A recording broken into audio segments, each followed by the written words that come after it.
শুভেচ্ছা,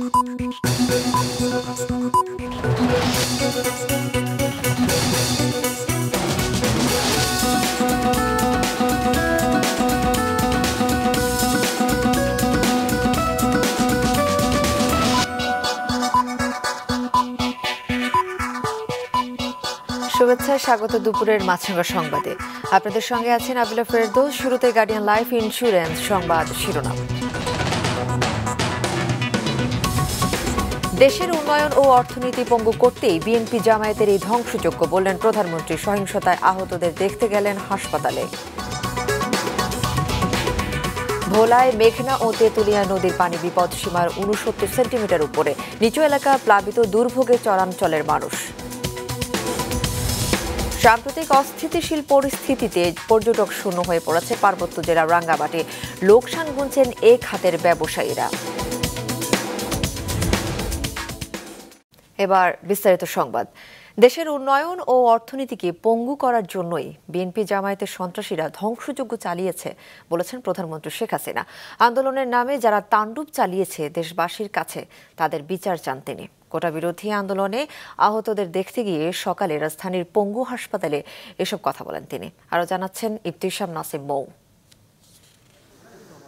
কোটা বিরোধী আন্দোলনে ঢুকে পড়া বহিরাগতদের হামলায় ক্ষতির শিকার বিভিন্ন স্থাপনা দেখতে যাবার পাশাপাশি সংঘর্ষে হতাহতদের পরিবারের পাশে দাঁড়াতে গত কদিন ধরেই বিভিন্ন জায়গায় যাচ্ছেন প্রধানমন্ত্রী শেখ হাসিনা। এরই অংশ হিসেবে সকালে কোটা বিরোধী আন্দোলনে আহতদের দেখতে নিটোর অর্থাৎ পঙ্গু হাসপাতালে যান প্রধানমন্ত্রী। মোট ২৭২ জন ভর্তি হয়েছিলেন এই হাসপাতালে। এরই মধ্যে সুস্থ হয়ে বাড়ি ফিরে গেছেন ১৯৬ জন। গুরুতর জখম থাকায় এখনও হাসপাতালে থাকা ৭৬ জন ও তাদের পরিবারদের খবরাখবর নেন প্রধানমন্ত্রী। পাশাপাশি তাদের সব ধরনের সহায়তা দেওয়ারও প্রতিশ্রুতি দেন। পরে বক্তব্যে প্রধানমন্ত্রী বলেন, শিক্ষার্থীদের সব দাবি মেনে নেয়ার পরও তারা আন্দোলন চালিয়ে যাওয়ার এই সুযোগে দুর্বৃত্তদের তাণ্ডবে বহু মানুষ আহত আর নিহত হলো। যে সমস্ত ঘটনা ঘটেছে আর যেভাবে মানুষগুলি ক্ষতিগ্রস্ত হয়েছে আর যারা মারা গেছে, আমি তাদের আত্মার মাগফিরাত কামনা করি। আজকে চিকিৎসার জন্য যা যা লাগবে আমরা করে দিচ্ছি। আর যারা পা হারিয়েছে বা হাত হারিয়েছে, আমরা কৃত্রিম পায়ের ব্যবস্থা করে দেব, যাতে তারা আবার সুস্থ মানুষের মতো চলতে পারে, নিজের কাজ করতে পারে। দেশের উন্নয়নে কাজ করে দেশকে উন্নয়নশীল মর্যাদায় আনা হয়েছে। মানুষের জীবনমান উন্নত হবার পরও কি অন্যায় তার প্রশ্ন রাখেন তিনি। কি অপরাধটা কি করেছি যেখানে আমি মানুষের ভাগ্য পরিবর্তনের কাজ করে যাচ্ছি, মানুষের জীবনমান উন্নয়ন করেছি। আজকে বাংলাদেশ সেই ২০০৮-এর বাংলাদেশ আর ২০২৪-এর বাংলাদেশ তো এক না। বাংলাদেশের মানুষের জীবনমান তো উন্নত হয়েছে। আমাদের অর্থনীতি আজকে কত উপরে উঠে গিয়েছিল, এবং এটা মনে হলো যে এটা আর কিছুই না। এটা আমাদের অর্থনীতিকে সম্পূর্ণ পঙ্গু করে দিয়ে বাংলাদেশকে আবার ভিক্ষুকের জাতি করে দেওয়া। কিন্তু যারা এইভাবে আগুন দিয়ে পুড়িয়ে মানুষের সে কষ্টে আবার ফেলে দিল, তাদের বিচার দেশের মানুষকেই করতে হবে। এত ধ্বংসযজ্ঞ এবং আক্রান্তদের দায় দায়িত্ব কারা নেবে সেই প্রশ্ন রেখে আর কোনো মায়ের বুক খালি হোক তা কোনোভাবেই চান না, বলেন প্রধানমন্ত্রী। এরপর অগ্নিসন্ত্রাসে ব্যাপকভাবে ক্ষতিগ্রস্ত বনানীর সেতু ভবন এবং মহাখালীর দুর্যোগ ব্যবস্থাপনা ভবন পরিদর্শন করেন তিনি। ইবতিসাম নাসিম মৌ, মাছরাঙা সংবাদ, ঢাকা। গণতন্ত্র ধ্বংস করে বিএনপি জামায়াত ক্ষমতায় যেতে চায় বলে মন্তব্য করেছেন সড়ক পরিবহন ও সেতুমন্ত্রী ওবায়দুল কাদের।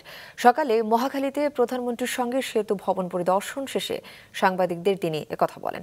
বিএনপি দেশের অর্জনকে ধ্বংস করতে চায় অভিযোগ করে মন্ত্রী বলেন, মুক্তিযুদ্ধের সপক্ষের শক্তিদের এক হয়ে এই অপশক্তিকে রুখতে হবে।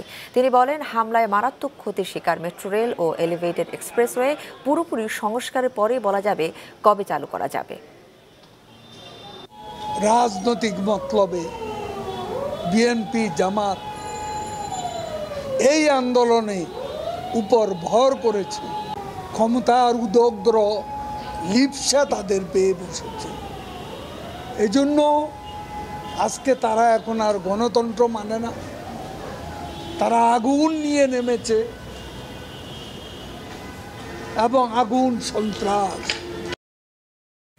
কোটা আন্দোলনে অংশ নেওয়া সাধারণ শিক্ষার্থীদের নিরাপত্তা নিশ্চিত করবে সরকার। তাদের কোনো হয়রানি করা হবে না বলে জানিয়েছেন পররাষ্ট্রমন্ত্রী। সকালে জাতীয় প্রেস ক্লাবের সামনে এক আলোচনায় তিনি এসব কথা বলেন। ছাত্র নেতাদের নিরাপত্তার বিধান করা হবে এবং যাতে ছাত্রছাত্রীরা কোনো হয়রানির শিকার না হয় সেই ব্যবস্থা গ্রহণ করা হবে। অহেতুক কারো প্ররোচনায় প্ররোচিত হবে না তোমরা, এবং সরকার তোমাদের পাশে আছে। রাজধানী ও আশেপাশের 4 জেলায় আজও সকাল 8টা থেকে 9 ঘন্টা শিথিল কারফিউ। তাই সাপ্তাহিক ছুটির দিনে আজও অনেকটাই কর্মব্যস্ত রাজধানী ঢাকা। কারফিউর সময়সীমা শিথিল হওয়ায় ছুটির দিনেও গত কয়েকদিনের চেয়ে বেশি যানবাহন দেখা গেছে ঢাকার রাস্তায়। দূরপাল্লার পরিবহনও চলাচল করছে স্বাভাবিক সময়ের মতোই, যদিও পরিবহন শ্রমিকরা বলছেন যথেষ্ট যাত্রী পাচ্ছেন না তারা। খোলা রয়েছে অনেক বেসরকারি প্রতিষ্ঠান, তাই গণপরিবহনগুলোতে যাত্রীদের চাপ দেখা গেছে ছুটির দিনের তুলনায় কিছুটা বেশি। আগে যে একটা মহামারী একটা ইয়া ছিল, একটা ভয়ঙ্কর একটা ইয়া ছিল, তখন এটা থেকে এখন দেশে স্বস্তি ফিরে আসছে, এখন ভালোই আছে। প্রশাসন মাঠে থাকাতে তারপর দেশ আস্তে আস্তে স্বাভাবিকের দিকে যাচ্ছে। এটা আসলে আমাদের সবার কাম্য। কর্মস্থলে যাই, যা আসা রাস্তায় বাস নাই, সিএনজিতে গেলে ডাবল ভাড়া নেই, আমাদের কষ্ট হয়ে যায়। এর চাইতে যেন ভালো হয়, সবাই এটাই আমি কামনা করি।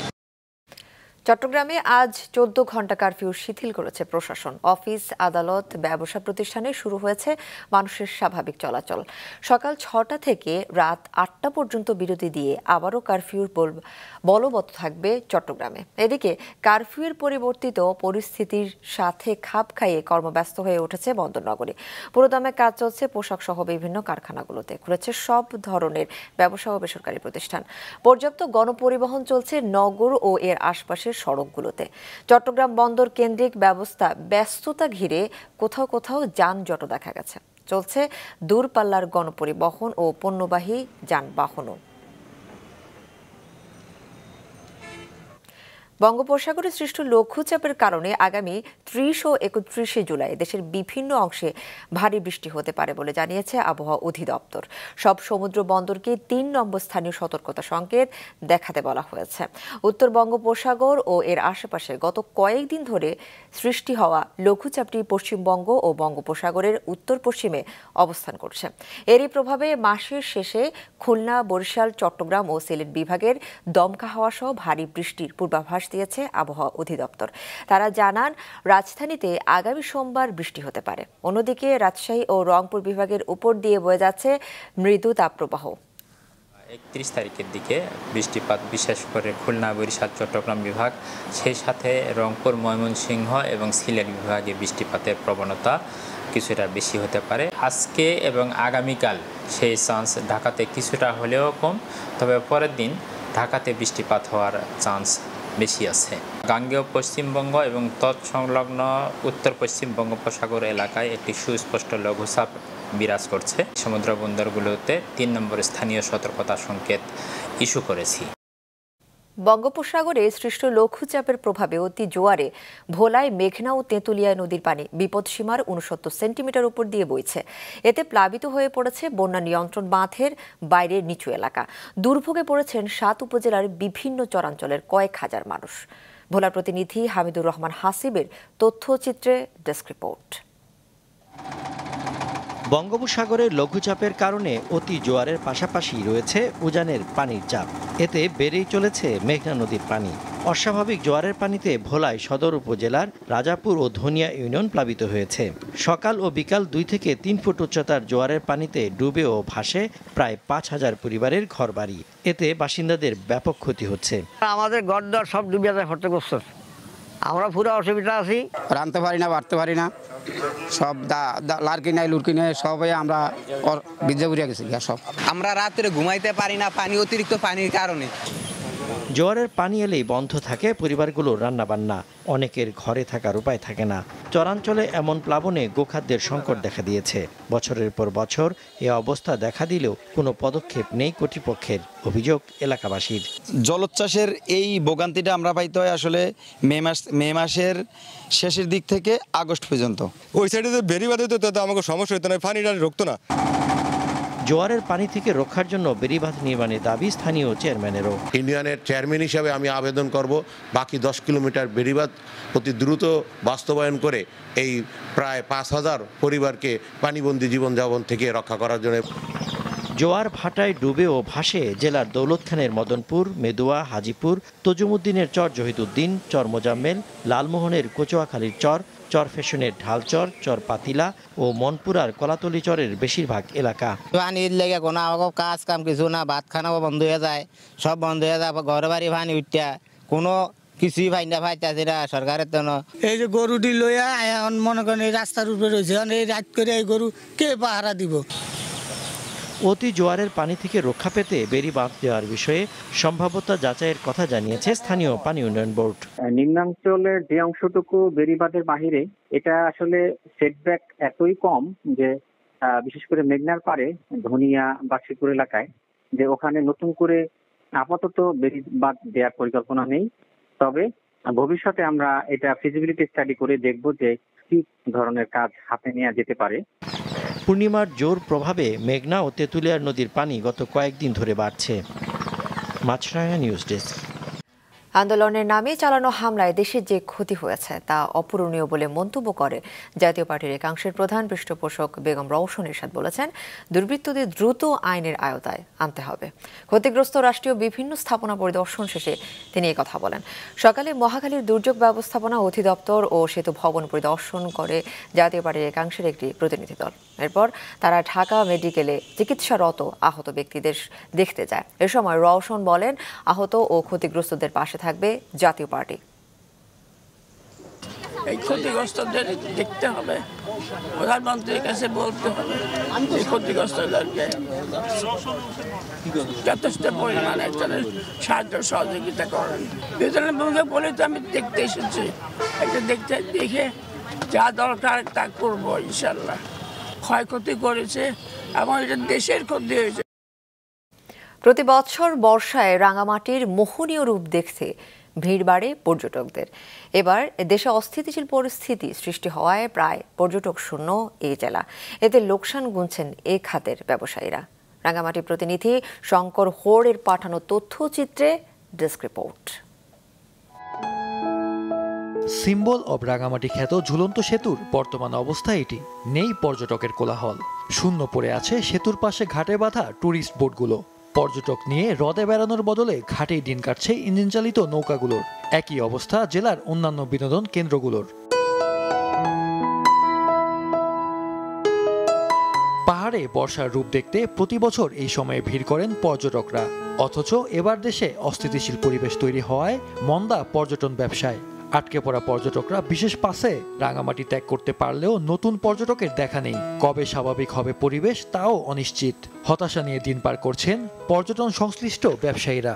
এখন আমরা অলস সময় কাটাচ্ছি, যেহেতু দেশের সংকটময় পরিস্থিতি চলতেছে। কাস্টমার একদম কম, বেচা বিক্রি নাই, বসে কি করবো, সময় কাটাচ্ছি। বর্ষা মৌসুমে আসলে অনেক টুরিস্ট থাকার কথা ছিল। সার্বিক দেশের যে পরিস্থিতির কারণে আমরা গত কদিন টুরিস্ট আসে নাই। এ অবস্থায় পর্যটন কর্পোরেশনের প্রতিদিন 50,000 টাকা করে লোকসান হচ্ছে বলে জানালেন ব্যবস্থাপক। গত শীতের কারণে আমাদের হোটেল একেবারে শূন্য হয়ে যায়।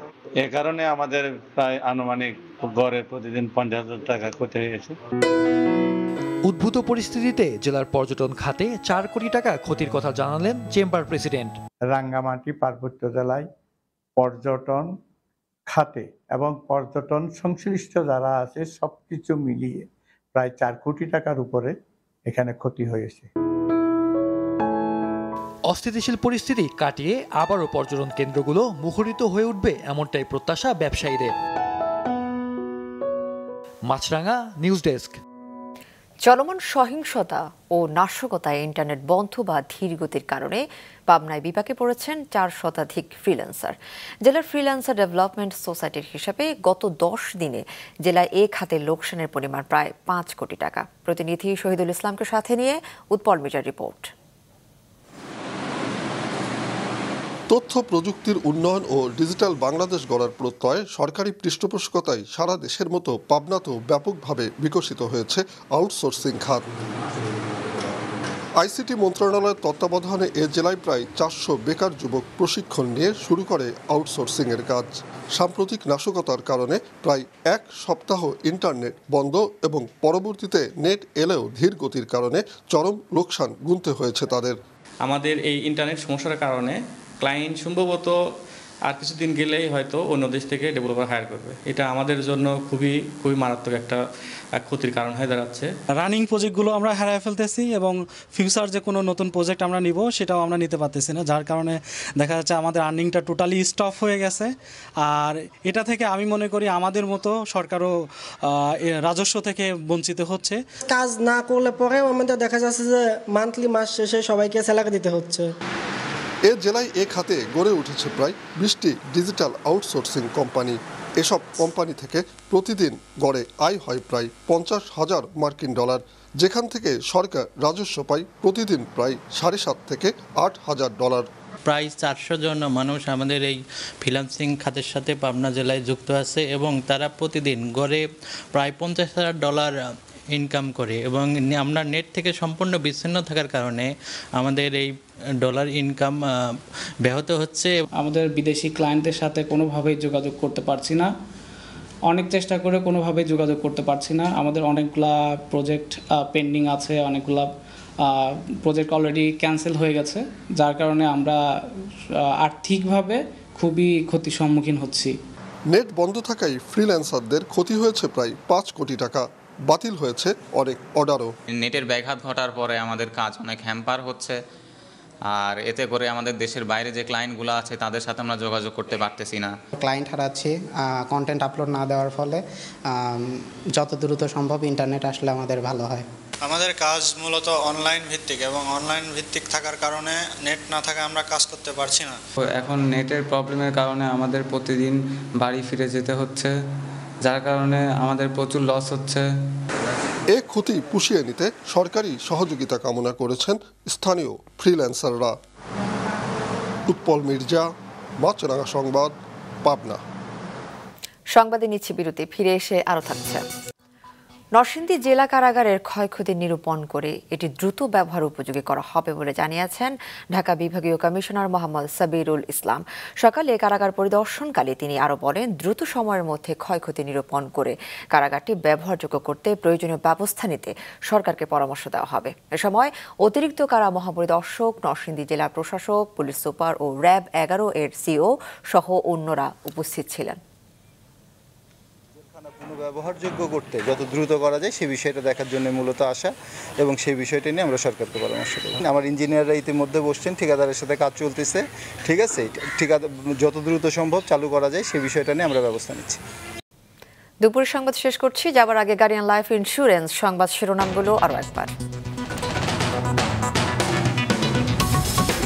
দেশের উন্নয়ন ও অর্থনীতি পঙ্গু করতেই বিএনপি জামায়াতের এই ধ্বংসযজ্ঞ বললেন প্রধানমন্ত্রী। সহিংসতায় আহতদের দেখতে গেলেন হাসপাতালে। ভোলায় মেঘনা ও তেঁতুলিয়া নদীর পানি বিপদসীমার 69 সেন্টিমিটার উপরে, নিচু এলাকা প্লাবিত, দুর্ভোগে চরাঞ্চলের মানুষ। সাম্প্রতিক অস্থিতিশীল পরিস্থিতিতে পর্যটক শূন্য হয়ে পড়েছে পার্বত্য জেলার রাঙামাটি। লোকসান গুনছেন এ খাতের ব্যবসায়ীরা। এ ছিল এখনকার মতো। ফেসবুকে আপডেট পেতে ভিজিট করুন মাছরাঙা টেলিভিশনের পেজে, ইউটিউব চ্যানেলেও দেখতে পারেন আমাদের সংবাদ, প্রতিবেদন ও অনুষ্ঠান। আমাদের পরবর্তী সংবাদ বিকেল 5টায় দেখার আমন্ত্রণ রইল।